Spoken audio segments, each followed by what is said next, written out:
Hey everybody, welcome to Paint Club. I first want to apologize for being a day late. I've been really caught up in a terrain building contest and totally slipped my mind that it was Wednesday yesterday.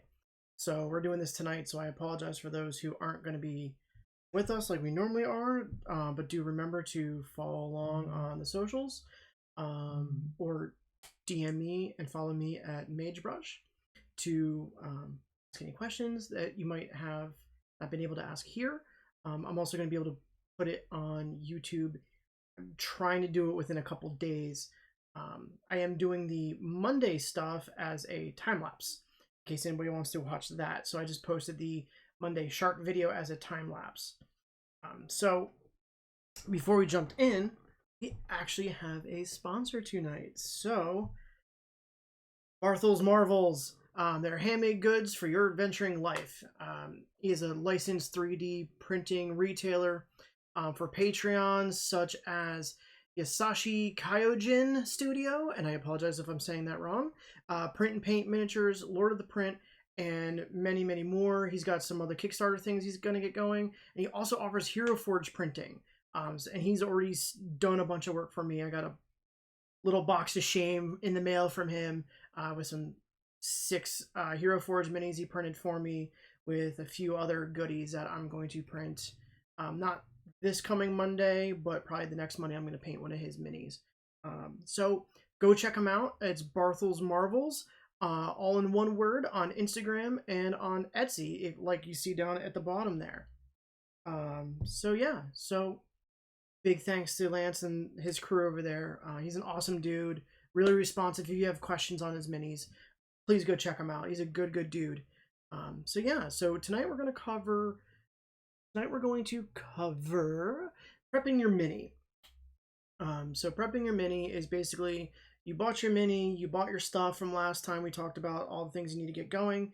You bought all that stuff, now what? So this is going to be a little bit more of in depth. I know I glossed over a lot of it in the last lesson. So this one we're going to dive deeper into everything we're going to be using. We're going to start with the tools. So for the tools, you're going to need cutters of some sort, cutters or snips or nips, whatever you want to call them. Glue, such as a Loctite Ultra Gel Super Glue, which is what I like to use. Sanding tools, and these can be anything from emery boards to strips of sandpaper to needle files, whatever you really like to use. I found needle files at Harbor Freight for $4. And I'm going to put links to everything in the YouTube, or you can DM me for links as well. We're going to be needing and using a gap filler, such as Vallejo Plastic Putty or Citadel's Liquid Green Stuff, an old brush, not a new brush, an old brush, or sculpting tools. Again, Harbor Freight has some I found for $4.99 for a 6-piece double-ended set. And they're pretty good. An X-Acto knife for removing mold lines, which we're not going to do a whole lot tonight because we're using GW stuff. But for Reaper and other things, you might want to remove some mold lines. And primer of your choice, either it be a rattle can, airbrush, brush on, whatever you like. And again, I have links to some stuff here that I'm going to include in the YouTube description for Harbor Freight and the cutters I'm using. Harbor Freight actually has some cutters fairly cheap, so if you have one nearby, I think they're still open during all this. You can go pick up your needle files, sculpting tools, and cutters for under $12 total. They're all no more. I think the sculpting tools are $5. The cutters were like $3.50, and the needle files were $4. So for under $15, around that, you can get everything, mostly all the tools I'm going to be using tonight. So with that being said, I'm going to switch to camera in a second to show you the different stages we're going to go through, which is cutting out the mini, gluing, gapping, sanding, and then priming. So we can dive right in. Nope, that's the camera I want. So when you get GW or Games Workshop or Citadel, whatever you want to call them, minis, you're going to get them in this rack thing, which again, you're going to be familiar with these if you've ever done like model cars or model trains or anything like that you would see at like a Walmart or whatever, traditional models like planes. They all come in things like that. So you're going to want to use snips like this. These are the XURON, XURON. I got them on Amazon. They are, I think, $9 on Amazon. Again, I'm going to include a link. And what I like to do is you can see how they are like angled, and this has the back side. So I like to go through, we're going to just cut out this guy. A lot of these come in 2 pieces. This is the lone one that's not in 2 pieces. I like to put the flat bit as close to the plastic as I can before I cut, because then what this does, do this real quick. Doesn't take long to do all this. So then what that does, oh, there's another one. There we go. Now he's free from his cage. What it does is getting that close reduces what you're going to have to sand off later in life. So it gets pretty close to what you want to be doing. So once you get done that, you're going to want to glue your stuff together. And a lot of these have, so we're going to move to this guy. Kind of did it cooking show style. I've prepared one already in the oven. So you can see they got, I don't know if you can see these, they got these little keyed bits like tab A and the slot B. It's fairly simple. What I do is I use my Loctite super glue. And then what I like to do is I like to put a little bit just in the recesses here, in the slot bit. And then you can just push those bad boys together. And this one's fairly simple. You do need a little bit of pressure. But one thing I like about the gel is they hold, so you don't need to sit and hold it forever or really use an accelerant. So you can see now that it's glued together, but you can see that crease that it's made. So that's what we're going to want to gap. And if you use things like, or buy Reaper minis that are like the larger ones, or 3D minis, a lot of them are what's called keyed. So they're very similar to that, but they're keyed in very specific shapes. So one might be a trapezoid, one might be more of like triangle shaped, one might be more of an H shaped, just so to ensure that you're going to get all the pieces in the right spot, because you might have a creature that has multiple arms, or like I got a Hydra mini from Barvel's Marvels. They're keyed because I got like 6 necks and heads, so they're all keyed to be the precise ones. So once you got that done, I'm just gonna put that aside to let that one dry. Put this guy aside.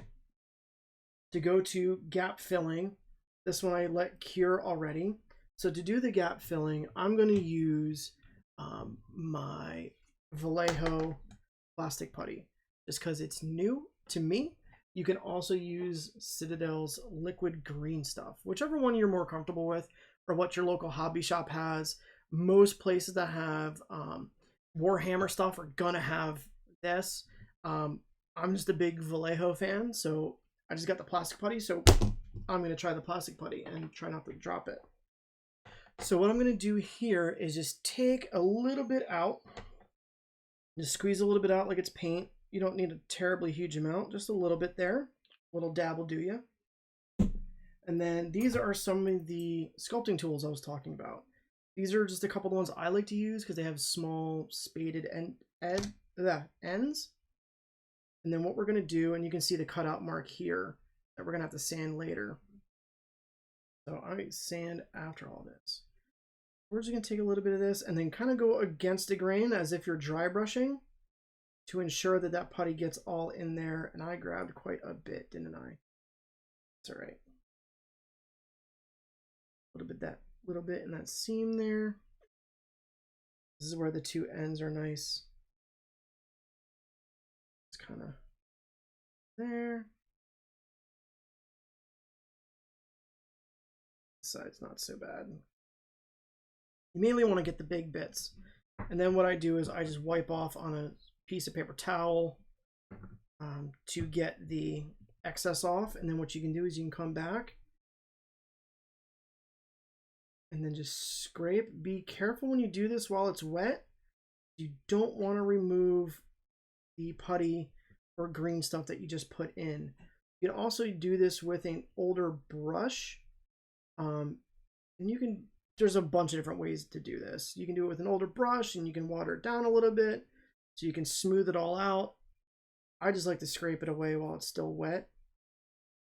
For me, that's easier, but you might find an easier way. Again, this whole series and stuff is just how I do things and what I've found to work for me, which has taken a lot of experimentation. And so, I mean, you might find a system that works for you. The Citadel video, I think, says, you know, they use a wet brush, but I just find it easy just to scrape this away. So then it's pretty well filled in there, and they're just going to let that dry. It takes a few minutes, like 20-30 minutes to dry. I let them sit. So this is one I did this morning. That's much dried. What's nice about the putty that I found is a lot of it you can just kind of scrape away with your fingernail. But these are some of the things I like to use. These are the Harbor Freight needle files, which are super nice. I like these, and they come, I think it's a 6-pack or 12-pack. It's something stupid amount, different shapes. So this one has a rounded side and a flat side. This one's more triangular shaped. I don't know if you can see the profile there. This one's barrel shaped. So I'm actually gonna use this rounded shaped one. It's one that I like to use. And just, I'm going to gently just kind of wipe away, go over and wipe away things. And you can use things like, I use emery board from, I find at Target or dollar store. Whatever you want to use, you just want to gently do this to remove. You don't want to remove the mold plastic that you've put into the crack. It's the only thing I caution you on. And these are made for like metal or woodworking, so you don't need to be super aggressive with these. With the needle files, they're already pretty well aggressive because, again, they're made for not plastic.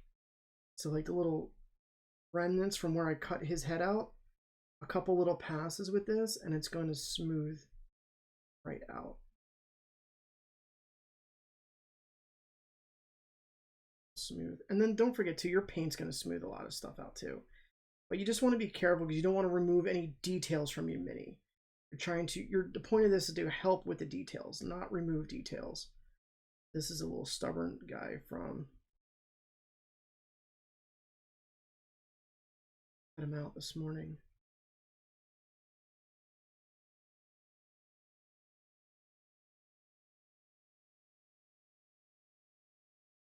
And you just want to be careful because you don't want to, these guys are fairly simple with their ghosts. And they got a lot of flaps and stuff going on because they're wearing like cloaks. You just don't want to remove the mold line that you got in there. So I'm going to keep going with that earlier. You can also get these. I found these are sanding sticks. They're a higher grit. They come to a nice little point. Y'all might find easy or easier to use. You can see how that putty stays right in there. It's wonderful stuff. So now when you paint over it, you're not going to see that gap anymore. So this is one I did earlier that's pretty well all cleaned up. That has that line in it, and you can clearly see a nice big line in there. So then once you're done sanding, you're pretty much ready to go to prime. You can sit, and what I do is I put it with a little bit of blue tack onto a paint stick. I'm using primer white on this, Army Painter white, just so you can, well, it's going to help me paint later because these are going to primarily be white. So I'm going to start with the lightest color. So I'm going to hit with another one, but yeah, you can just stick it on there, which is nice because when I hold it upside down, it's not going to fall off. Yeah, so super simple. So that's pretty much it for prepping all your minis.